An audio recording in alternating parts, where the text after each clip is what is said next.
उसी संदर्भ में क्यों चाहते हो भाई, बकरी चाहते हैं, चाहते हैं, अरे भाई उस पेड़ पर बैठिए ना आप, उस पेड़ कि वो दीप प्रज्वलित करे और भाई देशराज राघव जी भी उनका साथ सहयोग करें।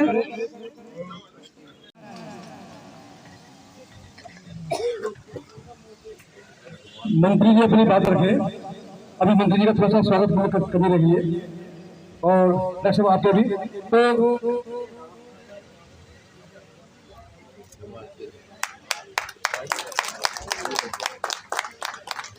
नमस्कार, मैं Vijay Kumar Punia, VKP time news से। मैं हूं इस वक्त बिंदापुर गांव के अंदर, जो पश्चिम दिल्ली में आता है और उत्तम नगर विधानसभा लगती है। आज है संत गाडगे महाराज का जन्मदिन, जो एक बहुजन महापुरुष थे, मार्गदर्शक थे और जिन्होंने समाज के लिए अपना पूरा जीवन अर्पित किया, समाज को जगाने के लिए और उनको शिक्षित बनाने के लिए।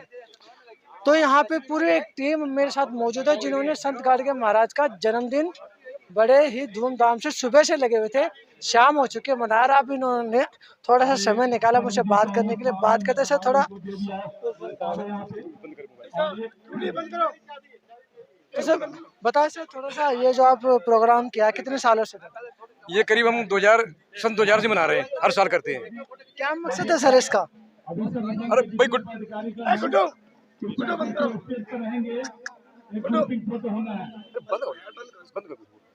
क्या मकसद है सर आपका? हमारा संत गाडगे जी महाराज का जन्मदिन मनाने का मेन मकसद ये है कि जो उनकी विचारधारा है वो समाज के हर व्यक्ति तक पहुंचनी चाहिए। क्या विचारधारा थी? उनका जो मेन उद्देश्य था वो शिक्षा था, क्योंकि उन्होंने समाज में काफी भ्रमण किया, वो पूरे भारत में घूमे और उन्होंने ये देखा कि यदि हमारे देश में कहीं अज्ञानता है, कहीं ढोंग है, पाखंड है, ढकोसले हैं, तो उसका केवल मेन कारण ये है कि शिक्षा की कमी। कौन सा ढोंग पाखंड है? जैसे अंधविश्वास है, किसी मतलब जहाँ धर्मांधता बनी हुई थी, यानी ढोंग को ही धर्म मान लेना, ये अंधविश्वास थे। जैसे किसी को मलेरिया बुखार हो गया और वो कांप रहा है तो लोग कहते थे जैसे भूत आ गया, ये सारे अंधविश्वास थे। तो उनका कारण, मेन कारण उन्होंने ये खोजा, जैसे महात्मा गौतम बुद्ध ने अपनी तपस्या की, तपस्या के माध्यम से उन्होंने ज्ञान प्राप्त किया। इसी तरह से संत गाडगे महाराज ने पूरे भारत में घूम करके उन्होंने केवल एक निष्कर्ष निकाला कि यदि हमारे देश में अज्ञानता है, ढोंग है, पाखंड है, तो उसका केवल एक ही कारण है और वो है शिक्षा का अभाव। तो सर शिक्षा तो महंगी हो चुकी है, अब तो पढ़ाई मुश्किल हो रही है, उसका क्या? हाँ, यही है, क्योंकि ये हमारे देश में दो तरह की विचारधारा है, एक मनुवादी और एक अम्बेडकरवादी। तो जो मनुवादी विचारधारा है वो कम लोग हैं इस तरह के। जैसे कि आपने देखा होगा, कभी रामायण में खूब चर्चा हो रही है कि ढोल गमार शूद्र बस नारी सकल ताड़ना के अधिकारी। तो इसमें क्या है कि 97% यानी SC ST OBC और महिलाएं प्लस, तो ये 97% हो जाती हैं। 97% को यदि दबा के और उसको शिक्षा से अलग रखा जाएगा तो 3% लोग शासन करते रहेंगे। इसीलिए शिक्षा महंगी की जा रही है कि ये शिक्षा को महंगा कर दिया जाए और लोगों को धर्म में बसा दिया जाए तो उन पर शासन करते रहेंगे। ये शासन करने की तैयारी है। धर्म का भ्रम डालना। धर्म में बुराई क्या है? धर्म क्या है? धर्म का मतलब क्या है? धर्म का मतलब होता है धारण करना। धर्म का मतलब होता है जन मानवता की सेवा करना, जिससे कि मानवता के फायदा हो। अब जहाँ यानी मुट्ठी भर लोग नहीं, 3% लोग 97% को दबा के रखें, उनको मतलब अंधविश्वास में फंसा के रखें, तो वो धर्म नहीं हो सकता। धर्म का मतलब होता है कि जहाँ मानव एक समान, वो धर्म होता है। और ये धर्म नहीं है, ये पाखंड है। धर्म के नाम पर पाखंड किया जा रहा है। बहुजन समाज के लोग जागेंगे कैसे? बहुजन समाज के लोग जागेंगे जैसे इस तरह से आज हम संत जी का जन्म समारोह मना रहे हैं, इसी तरह से हम सभी लोग संत करीब प्रचार करें और ये बताएं लोगों को कि हम अपने बच्चों को शिक्षित करें। जैसा कि संत जी कहा करते थे, वो उन्होंने कहा था कि शिक्षा के लिए अपने बच्चों को पढ़ाइए, चाहे आप कितने भी तंग हैं, आप फटे पुराने कपड़े पहनिए, टूटे फूटे बर्तनों में खाना खाइए, लेकिन बच्चों को जरूर पढ़ाइए। यदि हम बच्चों को एजुकेट करते हैं तो जो हमारे बीच में अंधविश्वास जो चल रहे हैं वो दूर हो जाएंगे और बहुजन समाज जागेगा। सर आपकी बात बिल्कुल ठीक है कि कपड़े का मतलब कि थोड़े से वैसे कम पहने चाहे और खाना कम खाए, लेकिन बच्चों को पढ़ाए। ऑलरेडी सरकार ने ऐसा माहौल बना ही दिया, कपड़े ही नहीं नसीब हो रहे लोगों को, खाना ही नसीब नहीं हो रहा। नहीं, सरकार तो ये चाहती है, क्योंकि सरकार किन की है? सरकार मनुवादियों की है। जो मनुवादियों की सरकार है वो जो शासन करना चाहेगी, उनको मालूम है कि आज जो हमारा ये जो बहुजन समाज जो पढ़ा लिखा है, वो स्वाभिमान जाग पैदा हुआ उनके अंदर, और स्वाभिमान को जो स्वाभिमान पैदा हो गया, वो अपनी यानी वो रोजी रोटी की बात नहीं करता, वो अपने अधिकारों की बात करता है। तो यदि लोगों को रोजी रोटी तक सीमित रखो, अधिकार की बात मांगे, और यदि लोग पढ़ जाएंगे तो अपने अधिकार की बात मांगेंगे। इसलिए इनको कहो, जैसे धोबी समाज के लोग हैं, उनसे कह दो कि भैया तुम घाट मांग लो, थड़े मांग लो, बस, और इससे ज्यादा कुछ मत मांगो। तो इस तरह से समाज में भला नहीं होगा। मैं एक चीज और देख रहा हूँ समाज के अंदर, कोई धोबी समाज को ऊंचा बताता है, कोई जाटो समाज को ऊंचा बताता है, कोई कबीर साहब को ऊंचा, मतलब इस तरह से बटे हुए लोग। यही तो मैं कह रहा हूँ कि मनुवाद जो मनु विचारधारा है ना, वो क्या है?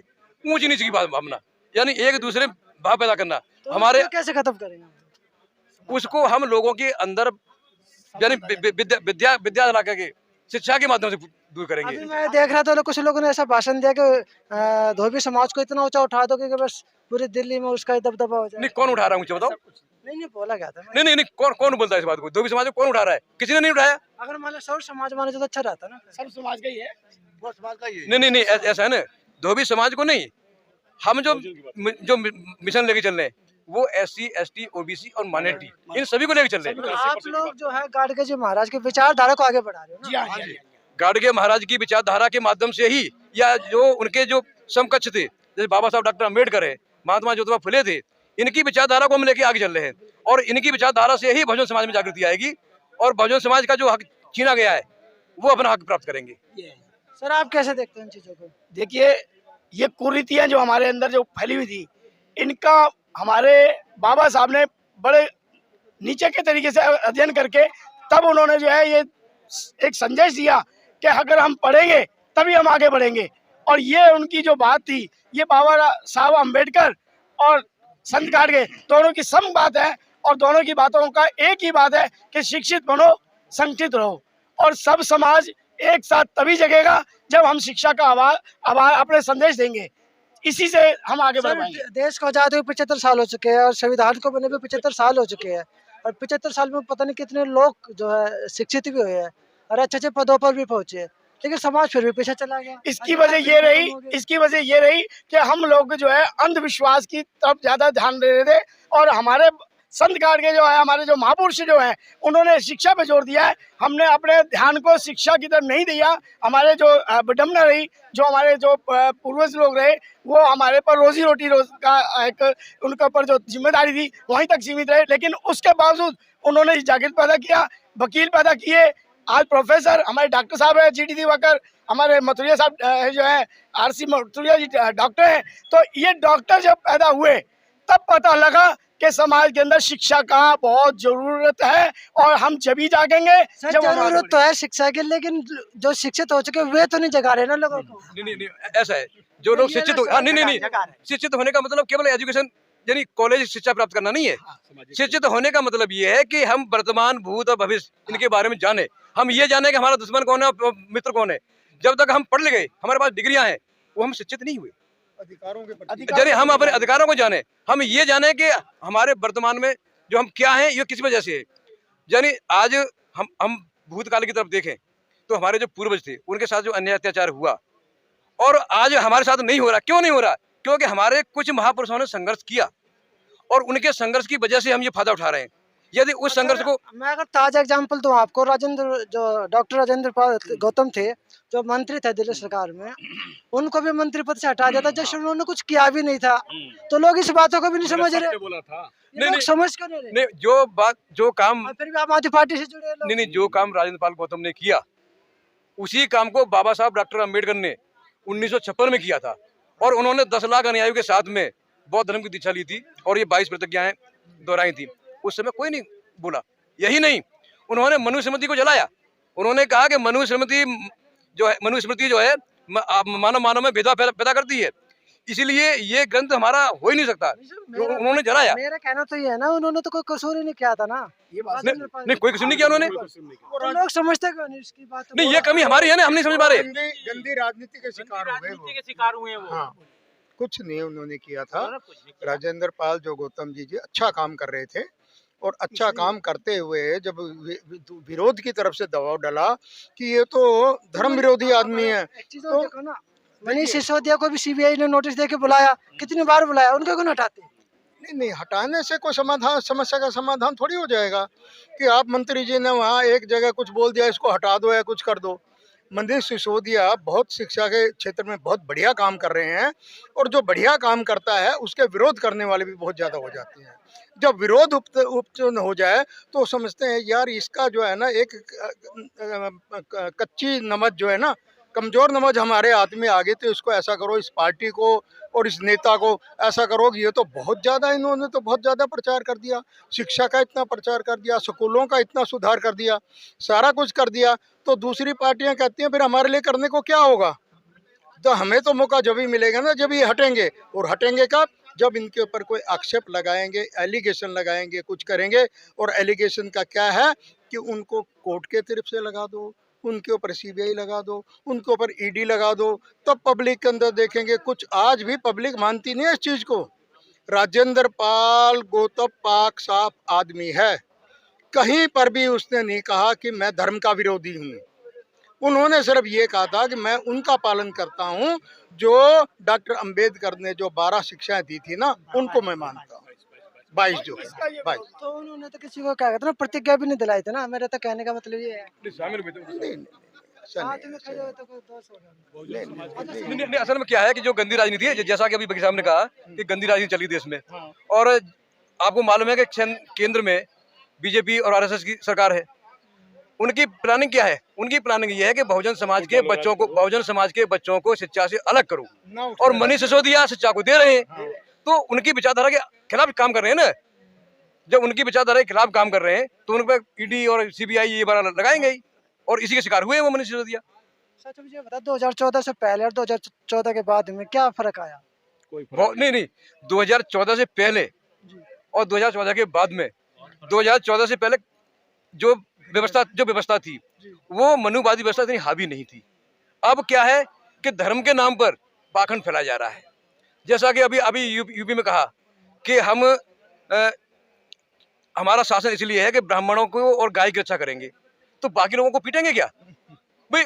उन्होंने कहा, योगी आदित्यनाथ ने कहा कि हम ब्राह्मणों की और गाय की रक्षा करेंगे, तो जो बाकी जो समाज बचता है ब्राह्मणों के अलावा, भाई क्षत्रिय भी हैं, उसमें वैश्य भी है और शूद्र भी है, तो सबको पीटेंगे। तो ये क्या अधिकार है ना? नहीं, उन्होंने ये कहा, ये तो सफाई रामायण की हो गई। उन्होंने ये कहा कि जो हमारा शासन है वो ब्राह्मणों की और गाय की रक्षा करेगा, तो इसका मतलब ये हुआ कि जो बाकी लोगों को पीटेंगे क्या?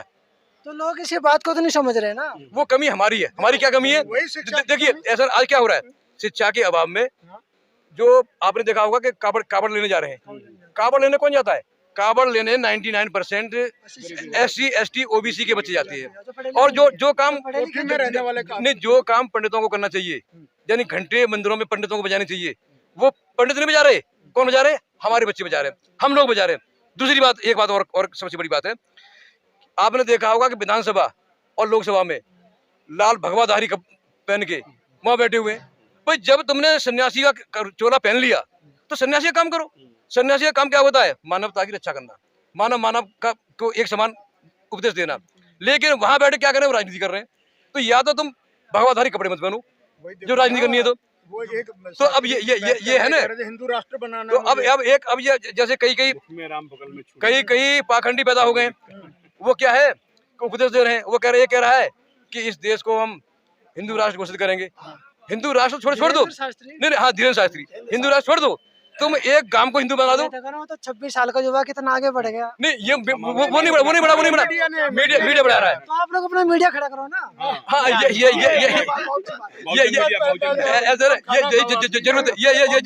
जरूरत है। मीडिया ही नहीं, संत गाडगे ने अपने समाज को जागृत करने के लिए 31 स्कूल बनवाए, 15 धर्मशाला बनवाए, और ये शिक्षा। तो अपना हम सिस्टम नहीं डेवलप कर पाए, इस वजह से हम लोग मार खा रहे हैं। संत गाडगे की विचारधारा पर हम चलते नहीं है। बात तो करते हैं कि हम ये करेंगे वो करें, परंतु जवान करते हैं, पर प्रैक्टिकली में हम अपने स्कूल बनवाएं, छात्रावास बनवाएं, धर्मशाला बनवाएं, अपनी यूनिवर्सिटी बनवाएं, तो हम आगे बढ़ सकते हैं। किसी के कंट्रोल में नहीं आए। अब वो फीस बढ़ा करके, प्राइवेटाइजेशन करके हम लोगों को साइड ट्रैक कर रहे हैं। हम लोगों का फर्ज बनता है कि हम लोग अपनी संस्थाएं बनाएं, शिक्षा की संस्थाएं बनाएं, धर्मशाला बनवाएं और अपने पैरों पर खड़े हों, तभी हमारा उद्धार होगा। हम उनके मतलब उस पर रह के हम आगे नहीं बढ़ सकते हैं, और यही वो इसलिए हम कामयाब नहीं हो पा रहे हैं। बहुजनों को आखिरी संदेश क्या तो दोगे? ये हम नहीं, बहुजन के लिए शिक्षा हम ये देंगे कि जो हमारे महापुरुषों ने संघर्ष किया है उस और जो वो चाहते थे उसको बरकरार रखे, क्योंकि आज बाबा साहब डॉक्टर अम्बेडकर के अथक प्रयासों से भारतीय संविधान लिखा गया और उस संविधान पर आज चोट आ रही है। संविधान को बदलने की बात की जा रही है। यानी आज संविधान में 100 से ज्यादा संशोधन हो चुके हैं, लेकिन जो हमारे जिनको धर्मशास्त्र कहते हैं उनमें जो गलत चौपाइयां लिखी हुई हैं उनमें कहीं संशोधन की बात नहीं आ रही, और उनमें वो अपने हिसाब से संशोधन होगा ना, जो ताड़ना होता है उसको शिक्षा बोल दिया। नहीं, जब ताड़ना वाली बात है, जब ताड़ना वाली बात है, ऐसा नहीं है। अब कुछ लोगों ने कुछ और बनाए चौपाई, जैसे उसने कहा कि ढोल गमार सूद बसुनारी, कुछ शिक्षा के अधिकारी, ये सब ताड़ना के अधिकारी ना, तो नहीं तो इसकी जगह पे ये कर दिया जाए ना, ढोल गमार विप्र और पुजारी सकल ताड़ना के अधिकारी, तो हम भी कहेंगे भाई उनको शिक्षा दे रहे हैं। उनमें आप में क्या फर्क रहेगा? बात सच है। नहीं, जब वो ताड़ना उनका ताड़ना का मतलब बता रहे हैं, जब ताड़ना का मतलब शिक्षा है तो हम भी शिक्षा बता रहे हैं, तो फिर ये लिख दिया जाए ना उसमें। तो शिक्षा लिख दिया ना। नहीं, हाँ तो लिखे वो जैसे कहते हैं हम वैसे तैयार हैं, और वो लिखे, वो रामायण में फिर ये लिख दें। वो जो लिखेंगे हम क्यों तैयार होंगे उनके लिए? नहीं, वो ये लिख दे ना, जो मैं बोल रहा हूँ वो लिख दे, जो मैं बोल रहा हूँ ना, ढोल गमार विप्र और पुजारी सकल ताड़ना के अधिकारी, ये लिख दे उसमें। वो लिखेंगे नहीं भाई, हम तो चाहते हैं वो कहते हैं ताड़ना का मतलब शिक्षा है, तो ठीक है, शिक्षा करें, और वो बेवकूफ बना रहे लोगों को। मुझे ये बताइए, ढोल को शिक्षा दोगे? ढोलों को शिक्षा दोगे और या पशु को शिक्षा दोगे? ये बेवकूफ बनाते हैं, और बेवकूफ बना करके, क्योंकि उनकी ये वो अकलमंद नहीं है, अकलमंद नहीं है, बल्कि हमारी ना समझ का फायदा उठा रहे हैं। ये बंटवारे का ये है कि आज पूरा देशद्रोही हैं। 85% आदमी मतलब पॉपुलेशन को गरीब बना करके, अशिक्षित करके वो देशद्रोही का काम कर रहे हैं। पक्के देशद्रोही हैं, गलत नीतियां फैला रहे हैं। आप ये गरीबी अमीरी का खाई भारतवर्ष में सबसे ज्यादा है, सबसे ज्यादा अशिक्षित भारत में मिलते हैं, सबसे ज्यादा भुखमरी भारत में है। ये किस बात का क्यों करते हैं? हाँ, सबसे ज्यादा है। तो क्यों, तो ये किस बात अपना कॉलर ऊंचा करते हैं? किस बात पे राज कर रहे हैं? 80 करोड़ लोगों को ये राशन दे रहे हैं, तो इसका मतलब 80 करोड़ लोग गरीबी रेखा से नीचे है। और ये हमारा देश जहाँ सोने की चिड़िया कहलाता था, आज हमारा जितना भी पैसा है गरीबों का, वो कुछ चंद लोग लेके भागे, कुछ लेके भागे, और अडानी अंबानी ये भी भागेंगे, ये भी भागेंगे।